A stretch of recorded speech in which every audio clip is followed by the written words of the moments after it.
How to fade an image on Canva. Hello and welcome to Quick Guide. I'm up with another quick and easy tutorial video on how you can fade an image on Canva. First, open your Canva application on your mobile device and click on the plus icon at the bottom of the screen. Choose a photo from your gallery and below it, select Use in a New Design option. Wait for a moment until you reach the editing page. Click on the photo here and you will see customization options below.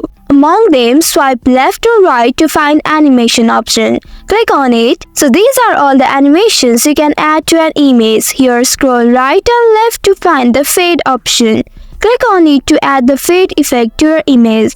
Now to customize it further, click on the option again.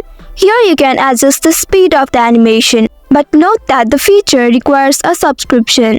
Choose whether you want to fade animation on entry, exit or both. Once you are done, click on the play button at the top of the screen to preview the animation.